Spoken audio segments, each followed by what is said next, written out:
4 మాటలు ఇంతవరకు పెద్దలు చెప్పడానికి జ్ఞానపూర్వకంగా చూడడానికి ఎవరు చూపించారు.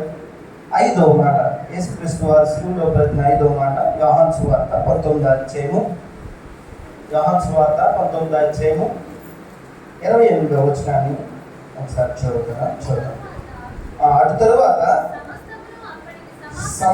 సమస్తము అప్పటికి సమాప్తమైనదని యేసు ఎరిగి లేఖనము నెరవేరినట్లు నేను తప్పికొనుచున్నానని చిన్న ప్రార్థన చేసి, మహాపరిశుద్ధుడు అయిన తండ్రి, కృపగలమైన ఈ శుక్రవారం దినాన మీరు సిలువలో పలికిన 7 మాటలను ధ్యానిస్తుండగా మీ సహాయం చేశారు.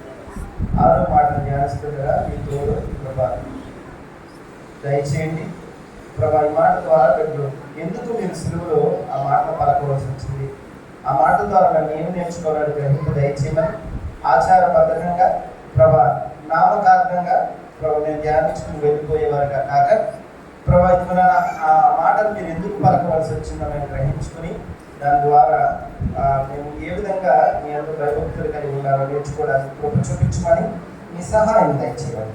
యేసుక్రీస్తు నామమున అడిగి వేడుకుంటున్నాం తండ్రి, ఆమేన్. ఇక్కడ మనం జ్ఞాపకం చేసుకుంటే యేసుక్రీస్తు వారు సిలువలో పలికిన 5వ మాటను మనం జ్ఞాపకం చేసుకుంటే ఇది ఆయన మానవీయతకు లేకపోతే యేసుక్రీస్తు వారి లోతైన శ్రమకు సాదృశ్యంగా ఈ మాట మనకు కనిపిస్తుంది. నేను ఈ వాటిని చాలాసార్లు ముందు కూడా చెప్పడం జరిగింది. అది ఆ లేఖనం ఎందుకు నెరవేరింది, ఆ మాట యొక్క అర్థాన్ని లేకపోతే ఆ మాట గురించి బైబిల్ గ్రంథంలో అనేక విషయాలు జ్ఞాపకం చేసుకున్నాం. కానీ ఈసారి ఆ మాట పలికడానికి కారణం లేదా ఆ మాటను పలకడం వలన ఏం జరిగిందో మనం కొన్ని విషయాలు మనం జ్ఞాపకం చేస్తాం. సువార్తలు మనం చదివినప్పుడు చాలా సందర్భాల్లో కొన్ని సందర్భాలు అర్థం కాని పరిస్థితులు మనకు కనిపిస్తూ ఉంటాయి. ఎందుకంటే కొన్ని సందర్భాలు సందిగ్ధంగా ఉంటాయి. కారణం ఏంటంటే ఏక వ్యక్తిలో 2 స్వభావాలు మనకు కనిపిస్తూ ఉంటాయి. ఏక వ్యక్తిలో 2 స్వభావాలు ఇమిడి కనిపిస్తూ ఉంటాయి. జాగ్రత్తగా మనం చూద్దాం. మీరు బైబిల్ తిరగవలసిన అవసరం లేదు, కానీ శ్రద్ధగా నా మాట వినండి. ఏక వ్యక్తిలో 2 స్వభావాలు ఇమిడి ఉన్నాయి. ఒకటి ఏంటంటే సంపూర్ణంగా ఆయన ఏంటి మానవుడు, సంపూర్ణంగా దైవత్వం కలిగిన వాడు. యేసుక్రీస్తు వారు మనం జ్ఞాపకం చేసుకుంటే ఆయన ఏక వ్యక్తిలో 2 స్వభావాలు మనకు కనిపిస్తున్నాయి. ఒకటి సంపూర్ణ మానవుడిగా, ఇంకా సంపూర్ణ దైవత్వం కలిగిన వాడుగా దేవుడిగా మనకు కనిపిస్తూ ఉంటాడు. అందువల్ల రచయితలు మనకి సువార్తల్లో ఉన్నటువంటి పత్రికలో ఉన్నవండి ఆయా సందర్భాలను బట్టి కొన్నిసార్లు ఆయన దైవత్వాన్ని గురించి రాస్తే, కొన్ని సందర్భాల్లో ఆయన యొక్క మానవత్వాన్ని గురించి బైబిల్ గ్రంథంలో రాయబడినట్టుగా మనం చూస్తూ ఉంటాం. ఆయన సిలువలో మరణించినప్పుడు ఆయన మానవాళంతటికీ ఒక ప్రతినిధిగా మరణించాడని మనం మర్చిపోకూడదు. నీకు నాకు ప్రతినిధిగా, నీవు నేను అనుభవించవలసిన శిక్షకు ఆయన ప్రతినిధిగా సిలువలో అక్కడ ఆ కార్యాన్ని నెరవేర్చాడనే సంగతి మనం గ్రహించాలని ప్రాంతం మీకు తెలియజేస్తాం. యేసుక్రీస్తు వారి మరణం మనం చూసినట్లయితే మనందరి పక్షాన, అలాగే మనందరి పక్షాన మన స్థానంలో మనకు ప్రతినిధిగా ఆయన సిలువలో ఆ కార్యాన్ని నెరవేర్చాడు. అంటే మనకి బదులుగా, ఆ మాట మనం ఉపయోగిస్తాం, మనకి బదులుగా. ఇక్కడ మానవ పక్షాన ప్రతినిధిగా ఉండాలంటే ఆయన మానవుడై ఉండాలి. అందుకే మనం చాలా మంది ఎగతాళి చేస్తూ ఉంటాడు. దేవుడు చనిపోవడం సిలువలో 3 మేకులు తీసుకోలేడు, ఆ దేవుడు ఎందుకు అయ్యాడు అంటే అది మనమో తెలియక. ఆయన ఈ భూమి మీదకి ఎందుకు మానవుడిగా రావాల్సి వచ్చిందంటే మానవుడిగా కార్యాలు చేయాలి కాబట్టి.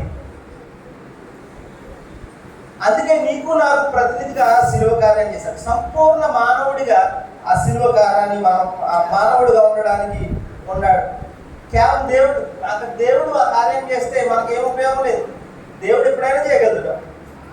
కానీ మనకు ప్రతినిధిగా ఉండాలంటే ఏమై ఉండాలి? మానవుడిగా ఉండాలి, మానవ స్వభావం కలిగిన వాడిగా ఉండాలి. అందుకే ఆయన ఈ భూమి మీదకి వచ్చి నీవు నేను అనుభవించినవన్నీ అనుభవించాడు. ఇక్కడ మనం చూసినట్లయితే ఈ భూమిపై జీవించినప్పుడు ఆయన దేవుడైన కూడా ఇక ఇక్కడ మనకు దేవుడు కానట్టుగా జీవించాడు చాలా సందర్భాలు. లేకపోతే మానవుడు కాకపోయినా మానవుడు అయినట్టుగా ఈ భూమి మీద జీవించాడు. ఎక్కడ మనం చూసినట్లయితే బెత్లెహేము నుండి గొల్గొతా వరకు ఆయన జీవితాన్ని మనం జ్ఞాపకం చేసుకుంటే, ఆయన జీవితానంతా మనం చూసినట్లయితే ఆయన దేవుడై ఉండి కొన్ని సందర్భాలు దేవుడిగా కాక, లేకపోతే మానవుడు కాకపోయినా మానవుడిగా జీవించిన పరిస్థితులు మనము జ్ఞాపకం చేసుకుంటాం. అందుకే ఇక్కడ మనం చూసినట్లయితే ఆయన మానవుల పక్షాన రిప్రజెంటివ్గా, అంటే మానవుల పక్షాన మనకు బదులుగా మనకు ప్రతినిధి అయ్యాడు. అంటే నా మాట మీకు అర్థం అవట్లేదేమో, ముందు మనం చూద్దాం. మానవుడిగా ఆయన జీవించినప్పుడు మనం చూస్తే మనకులాంటి బాధలే ఆయనకు వచ్చినాయి. కుటుంబ బాధ్యతలు ఆయన అనుభవించాడు. ఇంకా మనం చూసినట్లయితే మనలాంటి సమస్యలు గుండా ఆయన వెళ్ళాడు. సాతాను సోదరుని అధిగమించాడు. ఒక మానవుడిని పుట్టి మానవుడు ఏ విధంగా మనం బ్రతుకుతున్నామో ఆ సమస్యలన్నింటి గుండా ఆయన ప్రయాణం చేశాడు. కాకపోతే మనం చూసినట్లయితే పాపం అంటని వాడిగా ఆయన జీవించిన సందర్భాన్ని మనం జ్ఞాపకం చేసుకోవాలి. పాపాన్ని అంటని వాడిగా మనం చూసిన పాపం లేనివాడిగా ఆయన జీవించిన సంగతిని మనం గ్రహించుకోవాలి. నీకులాగా నాకులాగా నీ భూమి మీద పుట్టాడు. నువ్వు ఏటుకుండా అయితే నువ్వు ప్రయాణం చేస్తావో వాటికుండా ఆయన ప్రయాణం చేశాడు. కాకపోతే పాపము లేనివాడుగా ఆయన ఉన్నాడు. ఒక అర్హత కలిగిన ప్రతినిధిగా ఆ శిలువ కార్యాన్ని చేయాలంటే ఏ పాపం లేనివాడిగా అక్కడ ఆ కార్యాన్ని నెరవేర్చారు. కాబట్టి ఒక అర్హత కలిగిన ప్రతినిధిగా, లేకపోతే యోగ్యుడైన ప్రతినిధిగా అక్కడ ఆయన ఆ కార్యాన్ని నెరవేర్చారు. లేకపోతే అలాంటి ప్రతినిధి అలాంటి యోగ్యుడు మనుషులు ఆయన భూమి మీదకి రావాల్సిన పరిస్థితి లేదు. అందుకే ఆయన భూమి మీదకి వచ్చి మానవుడి పక్షాన శిక్ష చెల్లించడానికి, మానవుని పక్షాన బలిపశువు గడానికి ఆయన భూమి మీదకి వచ్చాడనే విషయాన్ని మనం జ్ఞాపకం చేసుకుంటాం. ప్రకటన గ్రంథం 5వ అధ్యాయాన్ని మనం జ్ఞాపకం చేసుకుంటే తీయద్దాం. ప్రకటన గ్రంథాన్ని 5వ అధ్యాయం ఆయన యోగ్యతను మనం చూస్తున్నాం. ఆయన యోగ్యత మనకు కనబడుతుంది. లేకపోతే ఆ ముద్రలాన్ని చెప్పడానికి యోగ్యత కలిగిన గొర్రె పిల్లగా ఆయన మనకు కనిపిస్తూ ఉంటాడు. ఇక్కడ మనం చూసినట్లయితే కాబట్టి ఆయన ప్రశస్తమైన యోగ్యమైన మానవీయత ఈ సిలువలో పలికిన ఐదో మాటకు సాదృశ్యంగా, లేకపోతే ఈ సిలువలో మాట్లాడిన మాటకు దాహం అనే మాట ఆయన యొక్క మానవీయతకు నిజ స్వరూపంగా కనిపిస్తుంది. ఆయన ఇహలోకంగా జీవించినప్పుడు ఆకలి కొన్నాడు, దాహం కొన్నాడు. అది ఆ దాహాన్ని మనం జ్ఞాపకం చేసుకోవాలి. ఆ మానవీయత నిజ స్వరూపాన్ని ఈ దాహం అనే మాట మనకి తెలియజేస్తుంది. ఆయన ఒక లీలగా వచ్చుంటే, దేవుళ్ళగా వచ్చుంటే అలా సిలువలో వచ్చి అలా లేచిపోయి వెళ్ళిపోయిన వాడు కాదు. ఆ శ్రమలను అనుభవించవలసిన శ్రమలను అనుభవించాడు. చాలా సందర్భాలు మనం దేవుళ్ళ వస్తే చక్కగా వచ్చేసి అన్ని శ్రమలు అనుభవించవలసిన అవసరం లేదు. మానవునిగా నీకు నాకు ప్రతినిధిగా మానవ స్వభావాన్ని సంపూర్ణ మానవుడిగా శిలువ యాగాన్ని జ్ఞాపకం చేసిన సందర్భాన్ని జ్ఞాపకం చేస్తాం. ఆయన పుట్టుక నిజం మనం జ్ఞాపకం చేసుకోవాలి. ఆయన యొక్క భూమి మీద ఆయన జీవించిన జీవితం నిజం. మనం చూసినట్లయితే శిలువ మరణాన్ని జయించింది నిజం, ఆయన సమాధి నిజం, ఆయన పునరుద్ధానమై అవడం నిజం. ఆయన ఒక నిజంగా ఈ భూమి మీద మనకు కనిపిస్తూ ఉంటాడు. ఇలాంటి వ్యక్తిని మనము ఎంత చరిత్ర తిరగేసిన లాంటి వ్యక్తిని మనము చూడలేము. అందుకే ఈరోజు నీవు నేను ఇలా ఆయన ఆరాధించుకుంటున్నామంటే, ఆయన ఇచ్చిన రక్షణ పొందుకుని మనం ఇంత స్వేచ్ఛగా మనం బ్రతుకుతున్నామంటే ఆయన ఇచ్చిన రక్షణ కార్యాన్ని, ఆయన చేసిన రక్షణ కార్యాన్ని బట్టే. అయితే ఆ రక్షణ నిర్లక్ష్యం చేసి మనం నామకార్థమైన వారుగా ఏదో ప్రతి సంవత్సరం వచ్చి 7 మాటలు చదువుకుని వెళ్ళిపోయి నామకార్థంగా ఉంటే ఉపయోగం లేదు.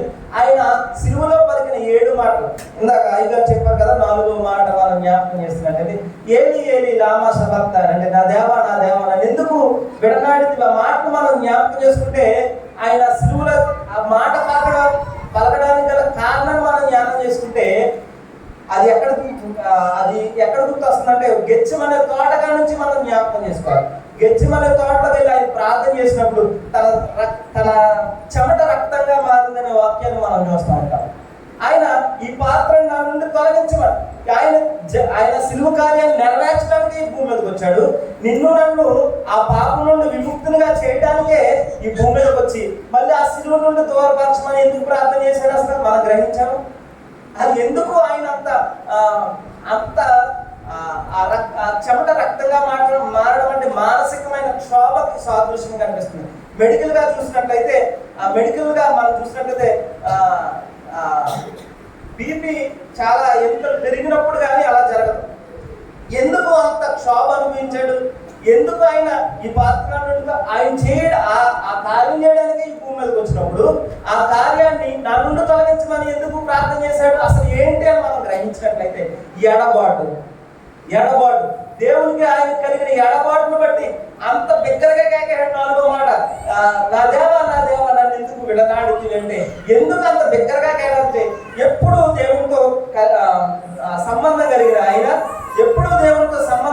ఆయన, ఏ పాపం ఎదిగిన ఆయన, పాపానికి తావు లేకుండా బ్రతికిన ఆయన దేవునితో ఎడబాటును తట్టుకోలేక ఆ కార్యాన్ని ముందే తలుచుకుని గెచ్చమనే తోటలో ప్రార్థించాడు, ఏడ్చాడు, మానసికంగా ఎంతో ఆందోళన చెందాడు. దేవునితో సంబంధం లేకపోతే నా బ్రతుకు ఎలా ఉంటుందో పరిస్థితి అన్న ఆందోళన అక్కడ మనకు కనిపిస్తూ ఉంటుంది. ఎందుకు ఆ సంబంధం దిగిపోయింది? ఆయనలో పాపం లేదే, ఆయన నీతిమంతుడిగా జీవించాడే.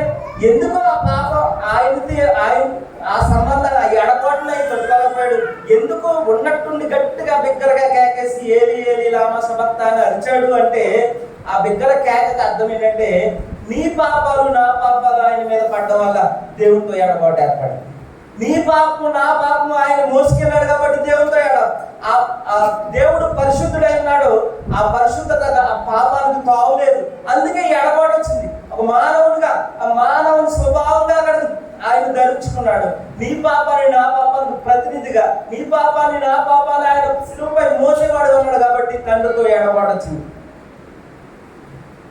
ఈ ఎడబాటు ఎక్కడి నుంచి ఇక్కడ మనం చూసినట్లయితే ఆదిమ సంఘంలో మనం చూసినట్లయితే ఆదాము హవ్వల ద్వారా పాపం మనకు చూస్తున్నాం. పాపం వలన వచ్చి జీతం మరణం. పాపం అక్కడ సంక్రమించింది, మరణం అక్కడ సంక్రమించింది.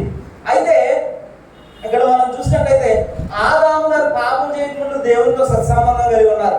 రోజు దేవుడు వచ్చేవారు, మాట్లాడేవారు, వెళ్ళేవారు కదా. ఎప్పుడైతే పాపానికి వారు చేయొద్దన్న పని చేశారో దేవుడి నుండి ఏమైపోయారు? దూరం అయిపోయిన స్థితిని మనం జ్ఞాపకం చేస్తాం. ఆ దూరం అయిపోయిన స్థితిని మళ్ళీ నీకు నాకు కలుగు చేయడానికి ఏమైంది? ఆ దూరం అయిపోయిన స్థితిని మళ్ళీ నీకు నాకు కలుగు చేయడానికి సిలువపై నీ పాపాన్ని నా పాపాన్ని మోసి ఆయన తండ్రికి ఎడబాల్సిన విధంగా, అందుకే ఆయన బిగ్గరగా కేకేస్తున్నాడు, నా దేవా నన్ను ఎందుకు చేయించు. నీ పాపాలు నా పాపాలు ఆయన మోసుకున్నాడు కాబట్టి ఆ ఎడబాటును తట్టుకోలేని పరిస్థితిలో మన మాటలు జ్ఞానం చేస్తాం కానీ ఆ మాట యొక్క గ్రహింపు నీ కోసం నా కోసం అంత ఆక్రందనం చెందిన ఆయన్ని నువ్వు విసర్జించేవాడు ఉన్నావు. ఏదో నామకార్థమైన భక్తి అనుసరించేవాడుగా, నామకార్థంగా వచ్చి కూర్చుని వెళ్ళిపోయేవాడుగా, 7 మాటలు నామకార్థంగా ధ్యానిస్తున్నారు, ఏదో చెప్పుకున్నారు, పెద్దలు చెప్పారని సంతోషపడతావా? నిజంగా ఈ రోజు పెద్దలను బట్టి చాలా సంతోషం. అందరూ పెద్దలు చక్కగా నేను చెప్తారని ఆ మాటలు తీసుకుని చక్కగా వివరించడానికి దేవుడు ఆదిత్యించాడు. నిజమే, దేవుడు మనకి ఇచ్చిన బాధ్యత పెద్దలుగా ఏంటంటే పెద్దలు ఏదో పెద్దరికం చేయడానికో లేకపోతే మేనేజ్మెంట్ చేయడానికో కాదు, సంఘాన్ని ముందుకు నడిపించడానికి. దేవుని వాక్యాన్ని పెద్దలు కూడా చెప్పాలి, పెద్దలు నేర్చుకోవాల్సిన అవసరం ఎంత ఉంది. ఎంత సంతోషకరమైన విషయం పెద్దలందరూ చక్కగా వాక్యం చెప్పడం అంటే. ఇంకా బలపడాలి. దేవుడు మనకి ఇచ్చిన బాధ్యత. ఏదో నామకార్థంగా వచ్చి వెళ్ళిపోయే వారిగా మనం ఉండకూడదని దేవుడు వాక్యం. ఆయన అంత శ్రమ అనుభవించడానికి కారణం నువ్వు నేనే.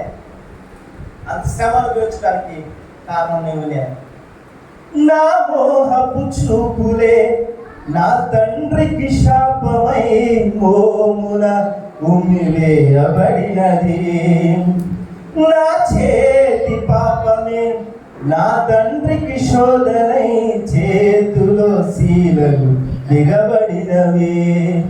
ఇది ఎవరి కోసమో తెలుసుకో, అది నీ కోసమే నా కోసమే. కలువరి పయనం రక్తధారలే కారుచున్న యేసయ్యను కన్నులార చూడు.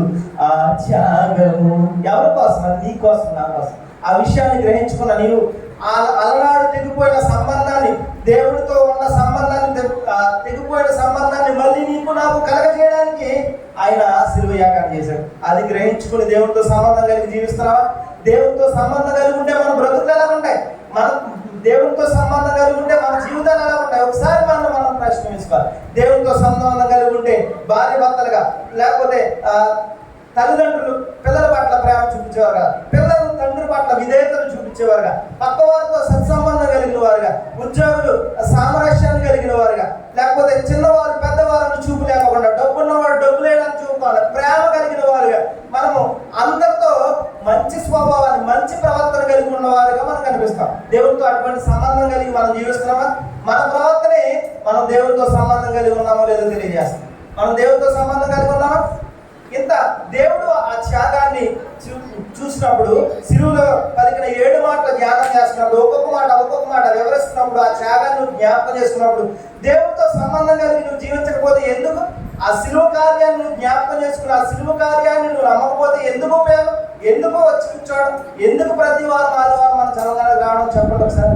ఆ సిలువ కార్యాన్ని విశ్వసించే నీవు, లేకపోతే నిజమైన మారు మనసు లేని నీవు, నామకార్థంగా వచ్చి కూర్చుని వెళ్ళిపోయే నీవు, ఇంకా మారు మనసు లేకుండా వచ్చి వెళ్ళిపోయే నువ్వు ఎందుకు వస్తున్నట్టు? ఆయన నీ కోసం, నా కోసం తన సిలువలో ఆ కార్యాన్ని నెరవేర్చడం సంగతి గ్రహించుకోవాలి. నేను గత సిలువ గురించి చెప్పినప్పుడు చెప్పాను, యేసుక్రీస్తు వారిని ఏ విధంగా కొట్టారు, ఏ విధంగా చిత్రవదను అనుభవించాడు ఆయన చెప్పాడు. ఈరోజు ఆ సన్నివేశాన్ని యోహాను గ్రూప్లో పెట్టారు. ఆ యొక్క చూస్తే ఆయన నాగలు చాలులాగా ఆయన వీపు దున్నబడినట్టుగా మనం చూస్తాం. ఆయన రక్తం అంతా కారిపోయింది. రక్తంలో 60% వాటర్ ఉంటుంది. ఆ రక్తం అంతా కారిపోయింది. ఆ చిత్రవదను మనం చూస్తున్నాం. అయితే అలాంటి సందర్భంలో పలికిన మాట నేను తప్పుకొచ్చున్నాను. ఇక్కడ మనం చూసినట్లయితే ఆయన ఎంత శ్రమ అనుభవించాడో ఆ దాహం చెబుతుంది. శిలువ మీద దాహం వేయడం అంటే ఏదో సరదాగా ఎండాకాలం కొంత దూరం నడితే మనకి దాహం వేసే దాహం కాదు. మనము ఆ దాహాన్ని జ్ఞాపకం చేసుకోవాలంటే ఆయన తీర్పులు తీర్చిన పిలాతు హేరోదు దగ్గర నుంచి మనం చూస్తే అక్కడి నుంచి కొడతానే ఉన్నారు. మనం చూసినట్లయితే అంత శ్రమను అనుభవించిన ఆయన ఆ 9 గంటల సిలువలో వేస్తే 3 గంటల సమయంలో పలికిన మాటలు మనం జ్ఞాపకం చేసుకుంటే, కొరడాలతో ఎలా కొట్టారో మనం చూసాం. మొన్న కూడా నేను వివరించాను. ఆ కొరడాలు పట్టి లాగుతుంటే మీరు అందుకే ఆ యోహాను గ్రూప్లో ఉన్న వారందరూ చూసే ఉంటారు. అది యాజిటీజ్గా ఇంచుమించుగా నిజానికి దగ్గరగా ఆ సన్నివేశాన్ని తీసినట్టుగా మనం చూస్తూ ఉంటాం. ఆయన నాగలు చాలుగా ఆయన దేహం దున్నబడినట్టుగా మనం చూస్తూ ఉంటాం. ఇక్కడ మనం చూసినట్లయితే ఆ రక్తపు ముద్దల్లో ఆ వాటర్ అంతా కారిపోయినప్పుడు మనం చెప్పినప్పుడు ఆ సిలువలో ఆ పలికిన ఆ దాహం అనే మాటను మనం జ్ఞాపకం చేసుకుంటే,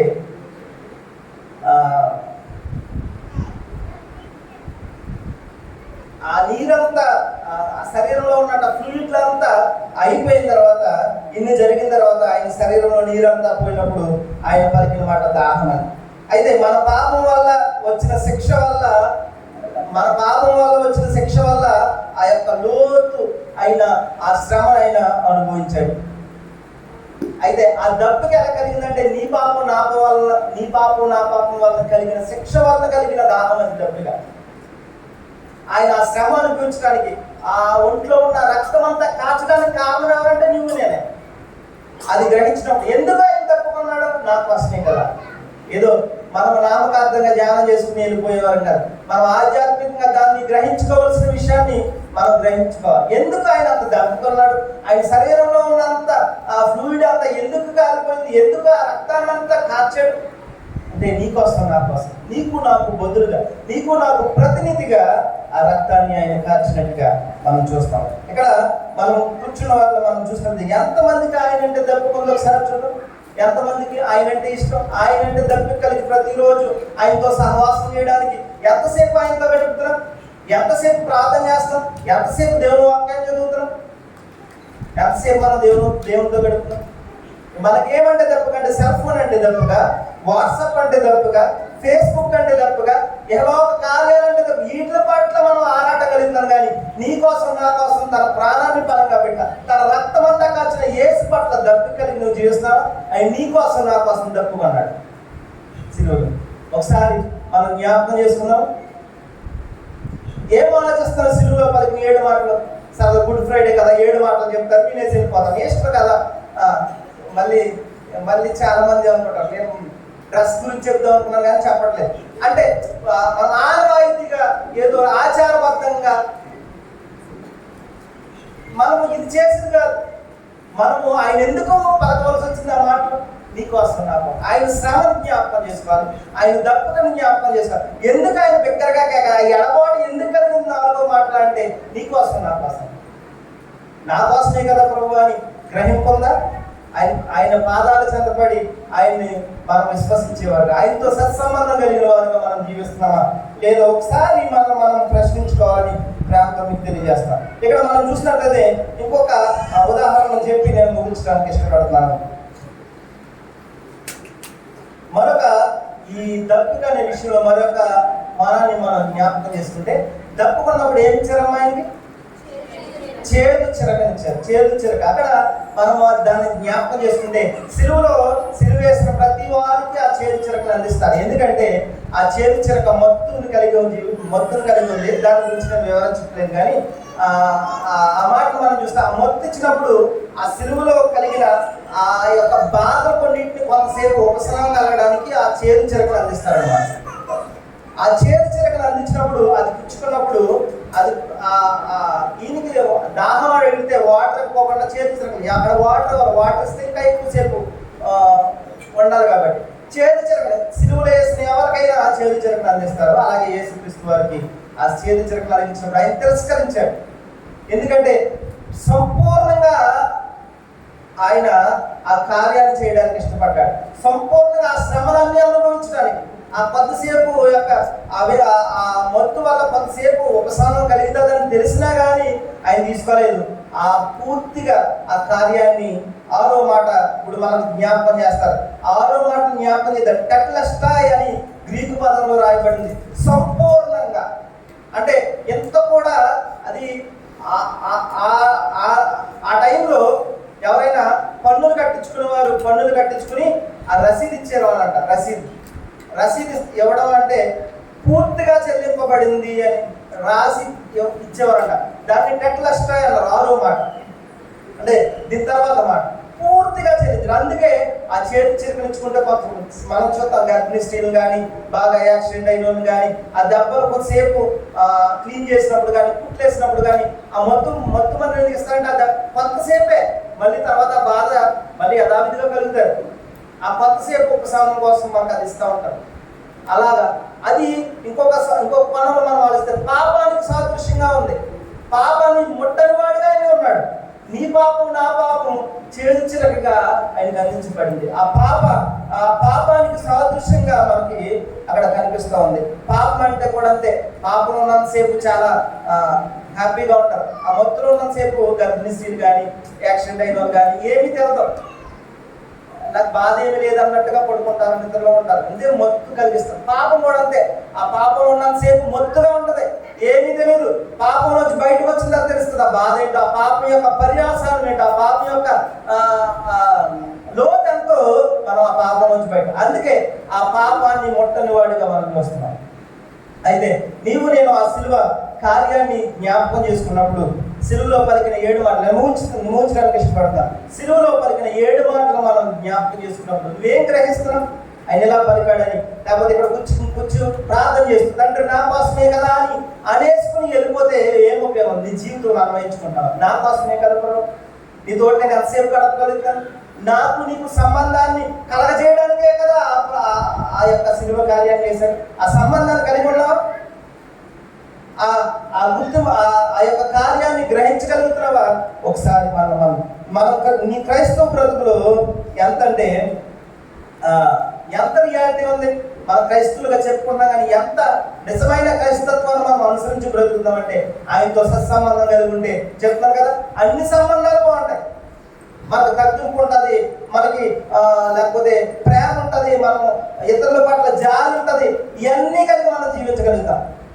ఇప్పుడు మనం ఎలా జీవిస్తామంటే ప్రస్తుత కాలంలో ఎంతసేపు స్వార్థపూరితమైన మనసులు కలిగి స్వార్థపూరితమైన బ్రతికే పరిస్థితులు మనకు కనిపిస్తున్నాయి. ఆయనతో కలిగి సత్సంబంధం కలిగి ఆయనతో సహవాసం కలిగి ఉన్నామో లేదో మన ప్రవక్త మనకి తెలియజేస్తుంది. సిలువ వేయబడిన క్రీస్తును మనం చూసినట్లయితే సమర్పించకపోతే, ఆయన మనం సమర్పించకపోతే నువ్వు క్రైస్తవుడుగా ఉండడం వేస్ట్ అన్నమాట. నువ్వు సిలువ వేయబడిన క్రీస్తుకి నిన్ను నీవుగా సమర్పించుకోకపోతే నువ్వు ఎన్ని వారాలు వచ్చినా ఎన్ని సంవత్సరాలు నువ్వు వచ్చేపోయినా ఉపయోగం. తల వచ్చింది ప్రార్థన చేద్దాం. ఈ సిలువ పలికిన 7 మాటలు మనం జ్ఞాపకం చేసుకున్నప్పుడు మనము దేవుడు ఎందుకు ఆ మాటలు పలకవలసింది వచ్చింది అంటే నీకోసం, నాకు ప్రతినిధిగా, లేకపోతే నేను పడవలసిన శ్రమను అనుభవించావు తండ్రి అని మనం జ్ఞాపకం. ఇంకెవరైనా మారు మనసు లేకుండా చెప్పిపోతున్నారు. ఈ రోజు సిలువ ధ్యానాన్ని ధ్యానిస్తున్న నీవు ఆయన చేసిన కార్యాన్ని జ్ఞాపకం చేసుకుని నీకు దేవునికి సత్సంబంధాన్ని కలుగజేయడానికి ఆయన ఈ భూమికి వచ్చిన విషయాన్ని గ్రహించుకుని ఆయన ఎందుకు భయభక్తులు కలిగి జీవించేవాడుగా, ఆయనకి ఇష్టమైన బిడ్డగా జీవించి ఒక నిర్ణయం తీసుకున్నట్లయితే దేవుడు నిన్ను నన్ను ఆశీర్వదించుగా, దేవుడు నిన్ను నన్ను ఆయనతో చేర్చుకోవడానికి ఇష్టపడతాడు. తప్పిపోయిన నన్ను వెదకి రక్షించిన మంచి కాపాడి నాకై ప్రాణమిచ్చితివి. తప్పిపోయిన నన్ను వెదకి రక్షించిన మంచి కాపాడి నాకై ప్రాణమిచ్చితివి.